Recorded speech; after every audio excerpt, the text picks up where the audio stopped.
Comhdháil Náisiúnta na Gaeilge agus cór na Múinteoirí Gaeilge de dhaltaí a bheidh ag tuairt faoi Bhéaltriail na hArdteistiméireachta. Is mis Marcus Lam agus ba go leor phraiticiúil agus leideanna úsáideach agam díobh idir seo agus dear an chlár.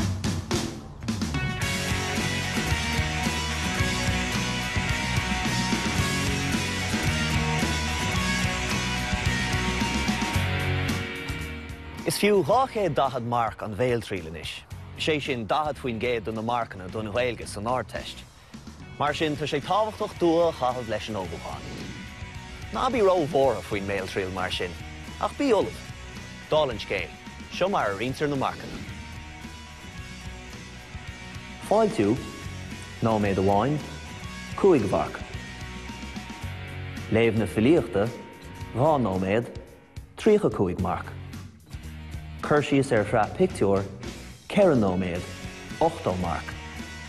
Comhar idir 6 agus 8 nóméad, 120 marc. Agus is an Bhéaltriail ag an gnáthleibhéil agus ag an ardleibhéil gan áras.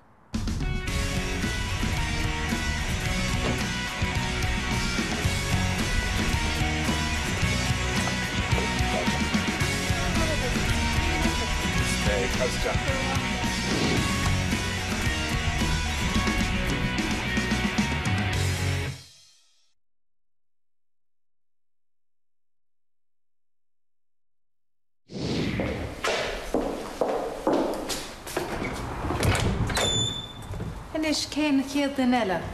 Is sin chéad den eile. Go bra, tá fáilte rótaisteach.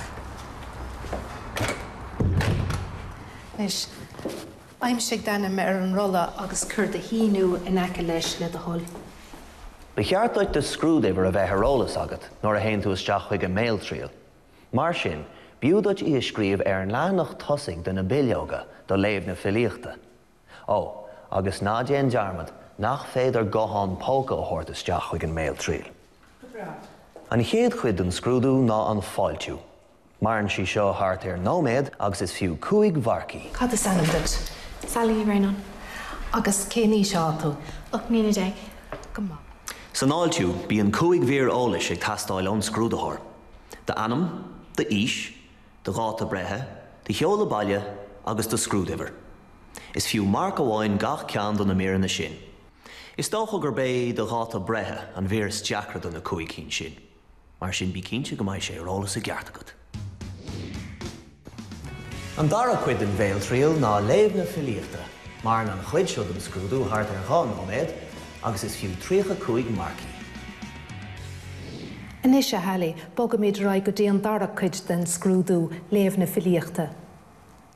Iarforart ceann amháin de na 5 ghán angamnithe ón gcomharsa cománta litríochta, gnáthleibhéil agus ardleibhéil, a ahris ná a léamh os ard. Seo hiad na dananta atá gceist. Géadann, an tearach hir, má grása idir lúbíní, colscara, an spalpín fánach.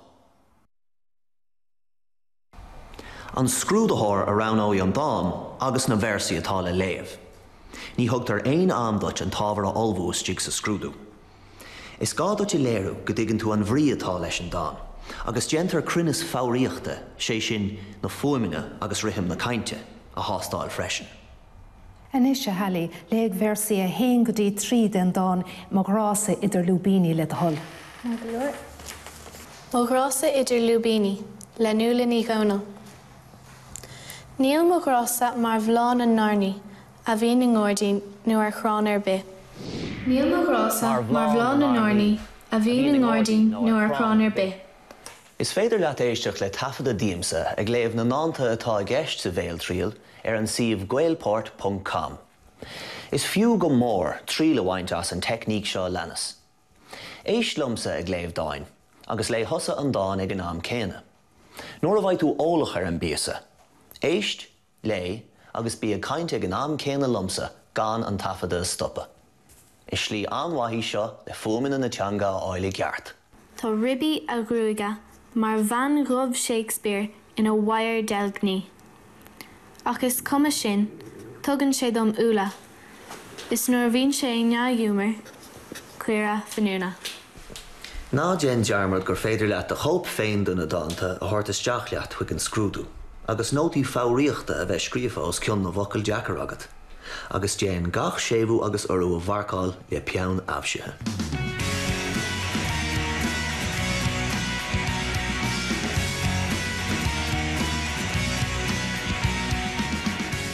Ná bhí bortha faoi chanúint láidir bheith agat, agus tú ag léamh nó a Múinteoirí Gaeilge sa Béaltriail. Agus is cuma má bhí an meascán canúintí agat, an rud is tábhachtaí ná na focail go léir a rá i gceart. Tar éis duit éisteach lomsa ag léamh na náanta, is fiú go mór duit na dáanta a hafada tú féin, agus éisteach leo go rialta. Níos fear fós, éist féin agus de charra le tafadaí a chéile, agus tugadí aseolalas dá chéile. Déanaigh cinnte mar hampla, go bhfuil séimhú agus orú sna háiteanna bethordóibh a bheith. Bíigh í an dín ar chéile. Iad a thuúla, tá droch angrúach dá chéile ar an gcéaddul síos. Gur bh maith go a healaí bhí sé sin arás ar fad. Se, bhí Sally go híntach an sin, mar go raibh sí olamh. Ná déan dearmad nach gáidirt aon cheisne a ragart ar an dáin, nor bhaid sé go léir léite agat, baidú críochna leis an gcuid sin den Scrúdú. An tríú cuid in Béaltriail ná chur síos ar phraiticiúil. Mar an chuid siúd an Scrúdú a thart ar chear an nóméad, agus de rígur fiú 8 marcaí is fiú go mór dua chahabh leis an óbúcháin. Ba fiche lánach ácathair de fictiúr an, agus sráid de hé fictiúr ar gach leathanach díobh. Ránóí an Scrúdúthir leathanach ácathair amháin go randomach a stig sa Scrúdú, agus caithí tusa chur síos a dhéanamh ar na pictiúr sin. Joí gach scoil cóp do na fiche lánach ag tús an 5 bliain. Mar sin, ba na pictiúr a ránóí an Scrúdúthir, feici agat hana féin. Tá sé healaí, déan chur síos ar phraiticiúil uimhre dóibh le do thul. Clár. Ní suir inún garbhán le mo chara Julie. Chúmar go dtí an trán chéadmhaidin. Bhí sé anthe. An te an legan ceart a healaí. Caithfidh tú níos mó ólais ná sin a chuirt. Tá an chur síos atá agat I bhfad ró lom. Tusa go rís. Aber cén stáis aimsire a bhí ann mar hampla. Cén ad a bhí sibh an sin. Cén cuireadh tú. Ólas mar sin. Bhí mé ar saoire inún garbhán le mo chara Julie. Chúmar an sin an saoire seachata ar feadh seachtaine agus danamar imrú óige. Bhí mar bís a bheith ar saoire an scoil. Bhí an amsir go háling agus bhí an grínig taithnamh gach lá. Dair me go luath an céadmhaidin agus tar éis bric fásta, chúmar go dtí an trá. Bhí an trá plódathe ach fuair mar áit le boladh le gréine dhéanamh. Tar éis tamil d'imigh Julie isteach san uisce agus dóg sí amála in aice le na túála. Go tobann, tháinig fear óg agus sciobh sé mó le Julie. Rith sé agus an mála. Aber cén chuma a bhí ar an bhar. Bhí grúig catach fionnar. Grúig chatach in séimhú ar an dó adiacht. Bhí grúig chatach inar agus bhí sé cabh spéiclí. Rith sé an trá agus riimiis sé ina dhé ag scrádúil gadaí stop é. Nuair throch an gadaí imil na trá, cad a bhíonn sin ach na Ghaordaí. Ghabh na Ghaordaí an gadaí agus thug siad leo ina Ghaorra. Bhí anáthas ar Julie amála a fháil ar ais. Anna bháthair fad a healaí. Agus tú ag olbhúd an chuid seo den Scrúdú, chur síos ar phraiticiúil, déan cinnte go bhóla móí tú fuirim chatain am ríthras tábhachtaí. Bí an an rá chunas mar a bhí an aimsir, agus bíoch na focail agus frásaí agat le chur síos a dhéanamh ar dhaoine agus ar bhuthúcháin. Chun na focail seo úsáide Chomhar le codanna de scéile cheanga le chéile. Go tobann! An chéad rud eile. Tar éis tamhaid. Sa deireadh. I bhaite na súl. Is féidir leat an aimsir láireach a úsáid freisin gan áras, agus tú ag déanamh chur síos ar an phraiticiúil. Agus rud tábhachtach eile. Ní gá tú féin a chur sa scéil mar a rinne Sally. Is féidir leat a rabha scéile chuma agus chur síos a dhéanamh agat ar charachtar na pictiúir.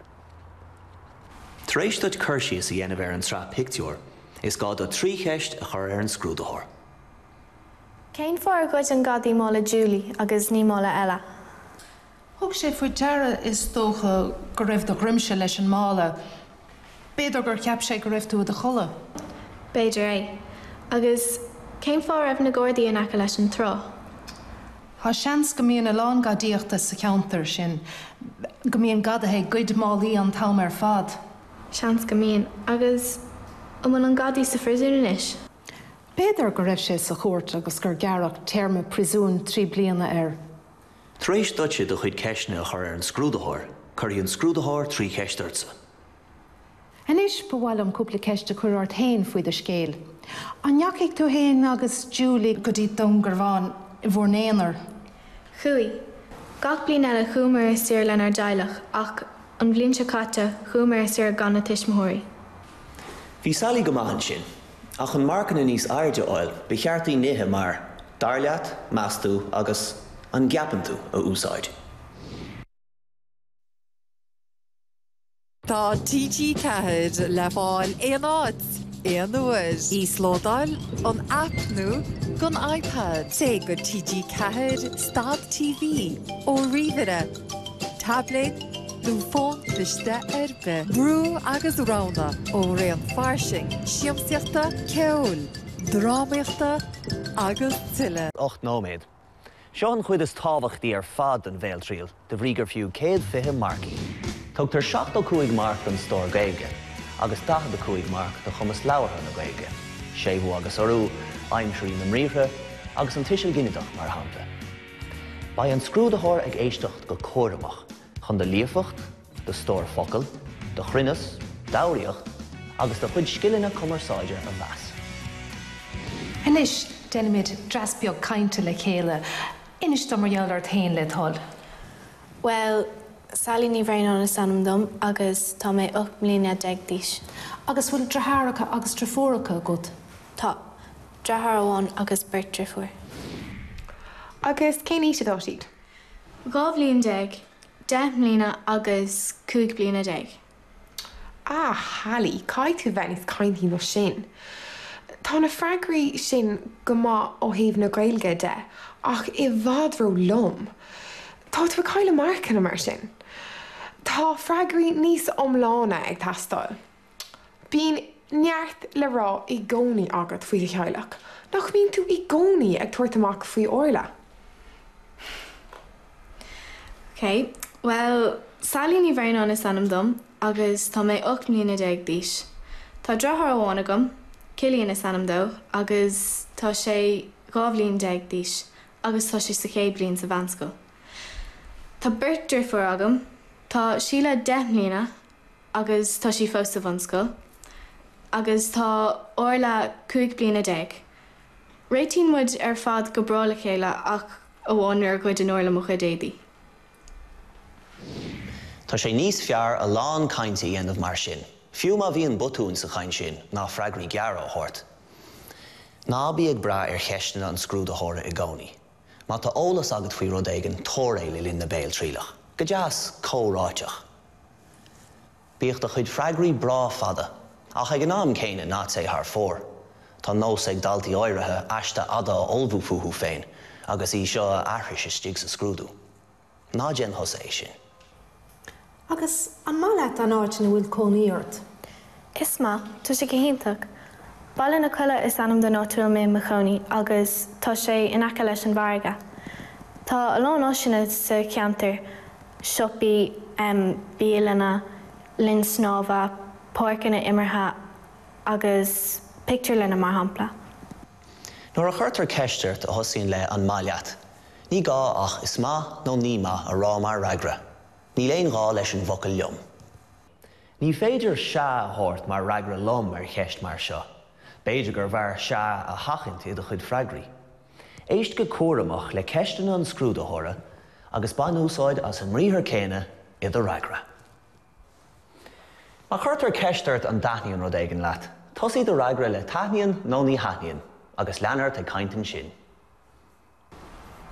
Agus an daithníonn an scoil seo leat. Taithníonn, tá sé go hiontalach. Is málam na Múinteoirí agus is málam na dhaltaí eile, tá siad anna chóirdú.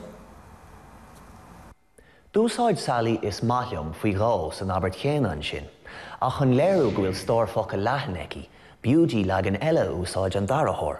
Is brálum, nó is íonlum. Tá leag an úsáideach eile an freisin, tá mé an tóca le. Tá mé an tóca leis an Ghaeilge, mar hampla. Cé áta déanúir siúd ag an ná? Táim féin agus ma hisismóirí agus an chudeile den chlán siúra áit éigean an éireann gach bliain I míúil nó mílúnasa. Orintha, táimid th lár go dtí an Spáin nuair bhíonn an sos leir terma agan. An neachadúir siúr im léana? Rocky. Tá... Cá tú éisteacht go géir le ceistin an scrúdúthóra. Go minic churann an scrúdúthóir ceist in aimsir bháin, agus bíonn an ceistin í sin in aimsir eile. Éist go géir le gach ceist mar sin, go bheice tú cén aimsir in bhfuil si. Gamma leisceil, níor chuúla mé an ceiste geart? Tá tú ceart go leor, an neachadúir siúra im léana? Chuí. Chuí me go cúirí feadh seachtainna le maithair, máthair agus an chudeile den chlán. Fuair teach cíos cos trá. Bhí an aimsir go háling agus chumaigh snámh beag nach gach lá agus hiúlóidí fada. Bhí am iontach agan. Chur an scrúdúthóir ceist dús an aimsir láireach agus an sin ceist san aimsir chaite. Bí thosa cínte go mbeidh na bríomhre fad fálam agat a bheith ag tastáil wet chun dras má cainte dhéanamh fud féin agus daoine eile. Agus cé áit a raibh tú ar siúra an saoire seo? Rocky, ma hisismóirí agus an chudeile den chlán as go cúirí. I mí lúnas a ceapan. Ach ní Rocky mé se lem lína. Rocky mé féin agus cóideal am an scoil seo chuig cúpla féile cheolar an teirí. Leabhar Sally go maithin sin san aimsir áisneach, ach tá rion struchtúir eile an atá úsáideach agus tú ag caint faoin am atá ráin déiteach sí úsáid. Tá sé gceiste gom dul go London feadh seachtainna. Tá sé Béaltriail agam posta áil. Tá mé chun caicís a chahabh sa Spáin. Orintha chuirtar ceist ar an dálta cad atá sé ag gceist aige nó eici a dhéanamh tar éis na hArdteiste. Sa chás sin is féidir úsáid a bhaint as má, ach ná déan dearmad go leanann séomhú an focail má. Agus cadtá sé gceist go dhéanamh tar éis na hArdteiste? Máin na pointí bálam céim sa gnó dhéanamh in osscoil limní. Bhí an freagra sin beagán lom a rís. Ná déan dearmad ar chóirle de chara, freagraí níos omláine. Tá gairí go maileat go dtí seo a halaí. Rinne tú go brás an áitiú, hí na fuaimine ar fad sa dána geart agat, mar gnearna tú a lán olbhúcháin ribh ré, agus bhí an chuirsíos ar an trapictúr go hanóa. Sa chuid eile den scrúdú mar sin, tóir freagraí omlána, agus éist go cuaireamach le ceisna an scrúdúthóra.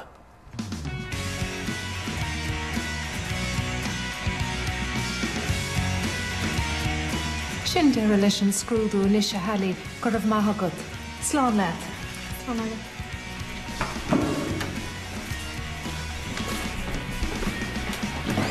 Anois tá Sally críochna, agus deire go máile. Bhí go leor faibanna eici sa Bhéaltriail a rinne sí le linn an réig scrúdathe, ach tá feabhs mór tacha orthaí le cúpla míon nús de bhrí go ndearna sí go leor olbhúcháin. Bí thosa ollú freisin. Sna míon a ribh an Bhéaltriail, bí ag éisteach le radio na Gaeltachta, ag fechant ar TG4, agus ag léamh nuachtáin agus Irisí Gaeilge, agus gan áras. Leabhar Gaeilge le de cháirde. Fan go bheice mid anois chuna sa airóí leis an géad dalta eile, Tomás de Brú.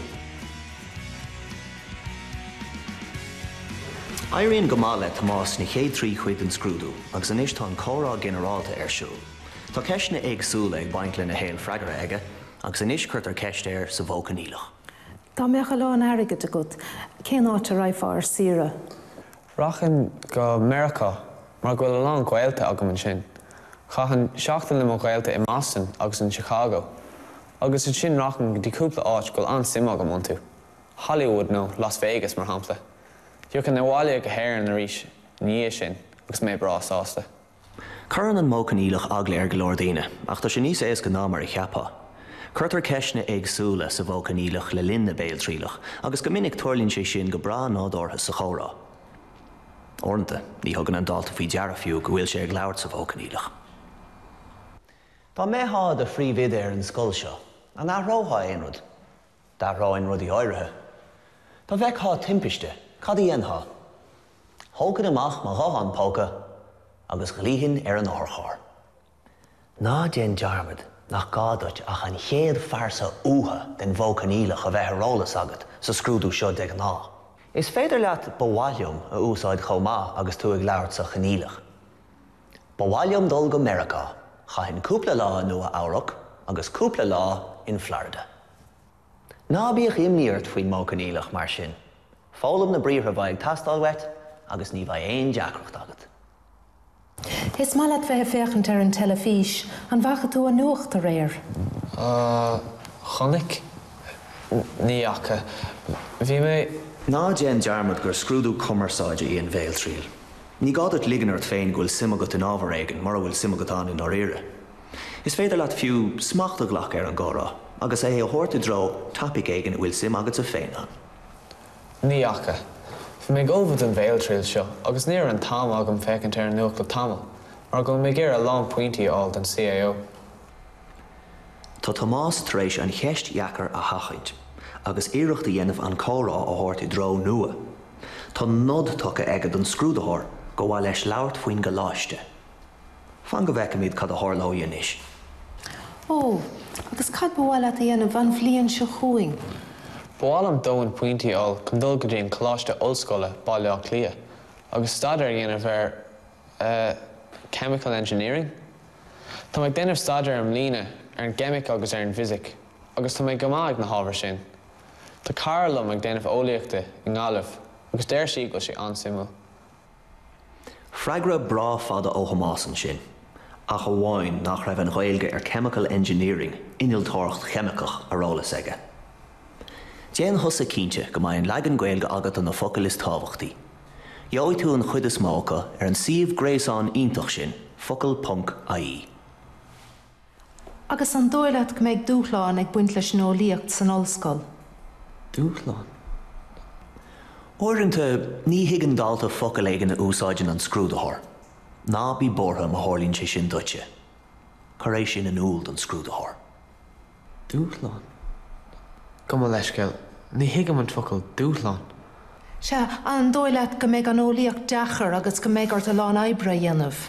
Ceapan go mbeidh sé deachar ach mar a dúirt mé, tá mé go mág an ólaíocht agus bheith mé sásta a lán oibre dhéanamh agus mé sa choláiste.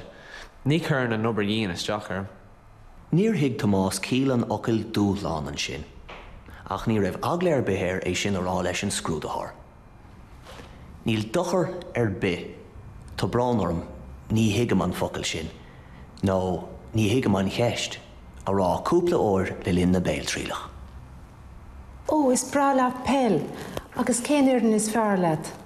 Tá trí cheann a haithnín go mór. Má dhéanann tú botún ar ina Béaltriailach, ná bíoch imníocht agus ná curach sé is deachart. Ceartí tú féin agus lean a rá. Léir óidh sé sin don scrúdúthir go bhfuil tuiscint wathagat ar an grámadach, agus is cinnte go raach sé sin a bhaim air, nó orthaí. Tá trí cheann a haithnín go mór.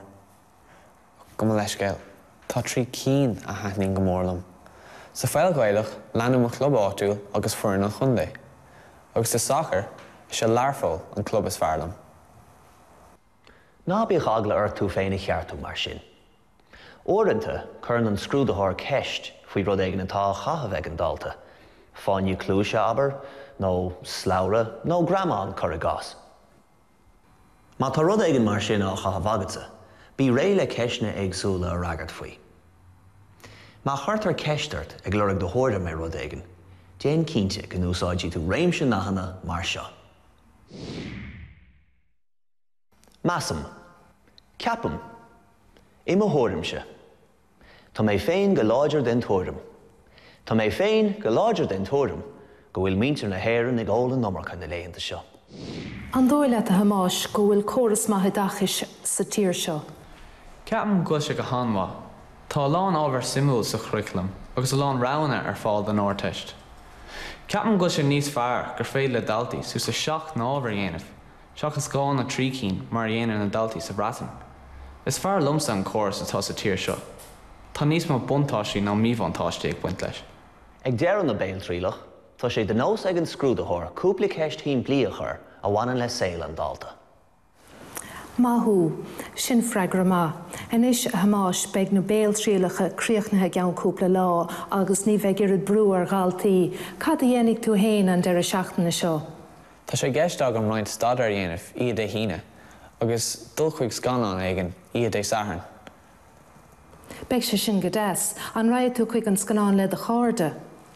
Racham le a chalín, Caroline is anam de. Tá si ag déanamh na hArdteiste am lína chomá. Tá ag siúil amach le chéile le 3 bhíonis agus réitíimid go Chomhdháil chéile. Gur an míle maithagad amáis tá an taumaistigh agus cá mé sláán ará leat. Bhí sé ansaimúil bheith caint leat. Gur an maithagad. Slán agad?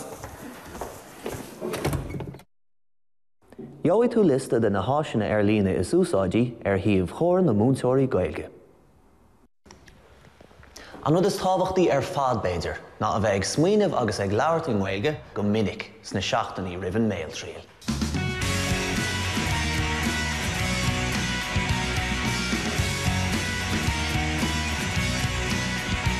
Tá Cuireadh Chun Cainte fáilte agat anois.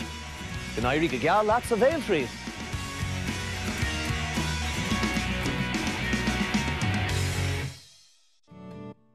Beag na deóracha Cartwright ina muocht le chéile inniuh ar Bonanza.